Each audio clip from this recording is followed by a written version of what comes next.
اعوذ باللہ من الشیطان الرجیم، بسم اللہ الرحمن الرحیم۔ السلام علیکم ناظرین، آج کی ویڈیو میں ہم حضرت ابراہیم علیہ السلام اور نمرود کا مکمل واقعہ بیان کریں گے۔ حضرت ابراہیم علیہ السلام اور نمرود کے واقعہ کے بارے میں قرآن مجید میں بھی اس کی رویداد موجود ہے۔ یہ دراصل ایک مناظرہ تھا جو نمرود اور حضرت ابراہیم علیہ السلام کے درمیان ہوا۔ نمرود بڑا روب دبدبے والا اور خدائی کا دعوے دار ظالم اور جبر بادشاہ تھا۔ سب سے پہلے اس نے اپنے سر پر تاج شاہی رکھا اور خدائی کا دعویٰ کیا۔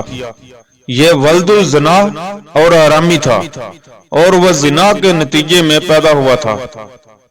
مشہور ہے کہ پوری دنیا کی بادشاہی صرف 4 ہی شخصوں کو ملی، جن میں سے 2 مومن تھے اور 2 کافر۔ حضرت سلیمان علیہ السلام اور حضرت ذوالقرنین صاحب ایمان تھے، اور نمرود اور بخت نصریہ دونوں کافر تھے۔ نمرود نے اپنی پوری سلطنت میں یہ قانون نافذ کر دیا تھا کہ اس نے خوراک کی تمام چیزوں کو اپنی تحویل میں لے لیا تھا۔ یہ صرف انہی لوگوں کو خوراک وغیرہ کا سامان دیتا تھا جو لوگ اس کی خدائی کو تسلیم کرتے تھے۔ چنانچہ ایک مرتبہ حضرت ابراہیم علیہ السلام اس کے دربار میں غلہ لینے کے لیے تشریف لے گئے تو اس خبیث نے کہا کہ پہلے تم مجھے اپنا خدا تسلیم کرو، پھر میں تمہیں غلہ دوں گا۔ حضرت ابراہیم علیہ السلام نے بڑے دربار میں علی الاعلان فرما دیا کہ تو جھوٹا ہے اور میں صرف ایک خدا کا پیروکار ہوں جو وحدہ لا شریک ہے۔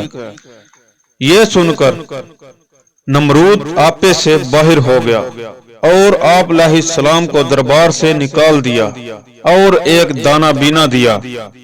آپ علیہ السلام اور آپ کے چند پیروکار جو مومن تھے بھوک کی شدت سے پریشان ہو کر یہ سارا ماجرا دیکھ رہے تھے۔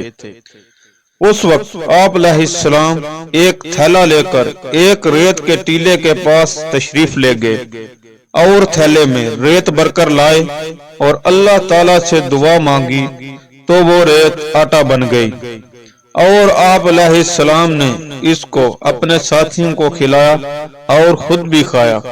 پھر نمرود کی دشمنی اس حد تک بڑھ گئی کہ اس نے آپ علیہ السلام کو آگ میں ڈلوا دیا، مگر وہ آگ اللہ تعالیٰ کے حکم سے معجزاتی طور پر گلزار بن گئی اور آپ علیہ السلام سلامتی کے ساتھ اس آگ سے باہر نکل آئے اور نمرود کو جھوٹا کہہ کر خدا وحدہ لا شریک کی توحید کا چرچا کرنے لگے۔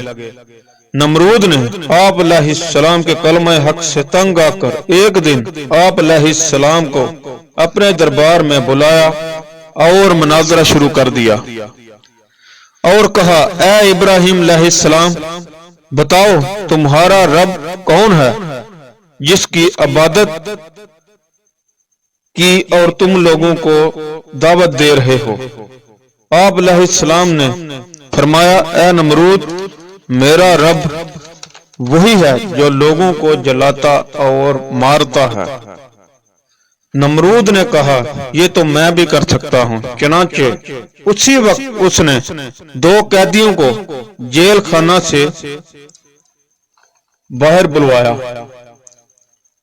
ایک کو موت کی سزا ہو چکی تھی اور دوسرا رہا ہو چکا تھا۔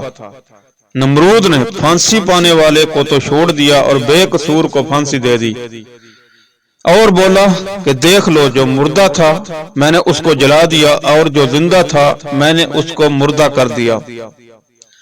حضرت ابراہیم علیہ السلام سمجھ گئے کہ نمرود بالکل ہی احمق اور نہایت ہی سرکش آدمی ہے جو جلانے اور مارنے کا یہ مطلب سمجھ بیٹھا۔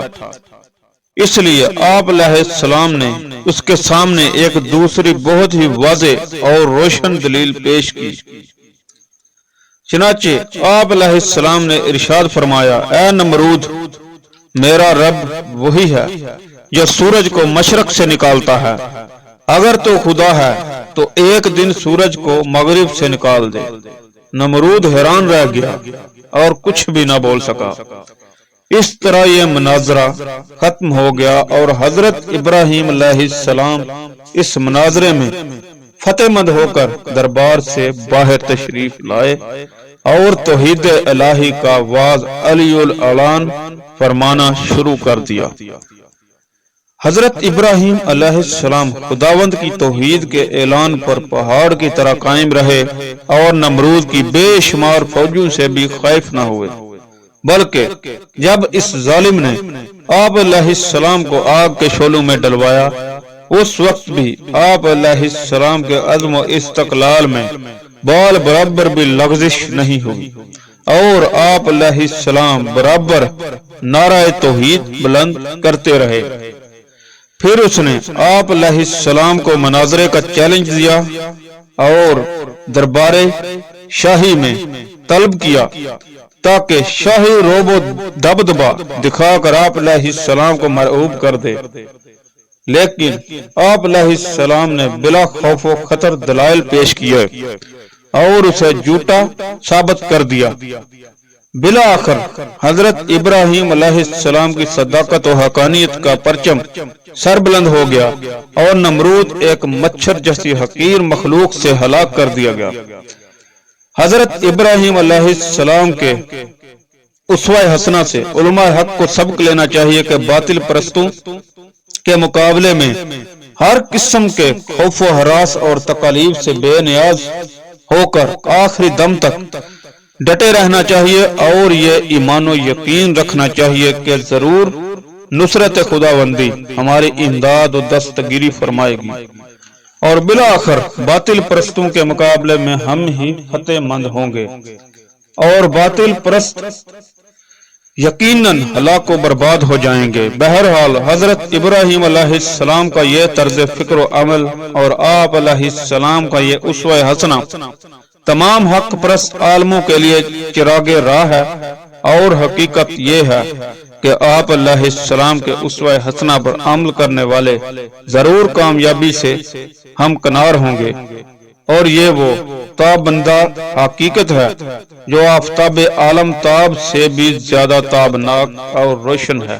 ایک شعر پیش خدمت ہے: آج بھی ہو جو ابراہیم کا ایماں پیدا، آگ کر سکتی ہے انداز گلستاں پیدا۔ ناظرین، اگر آپ اس طرح کی اور اسلامی اور ہسٹوریکل ویڈیوز دیکھنا چاہتے ہیں تو کائنڈلی چینل کو سبسکرائب کریں اور بیل آئیکن کو پریس کریں۔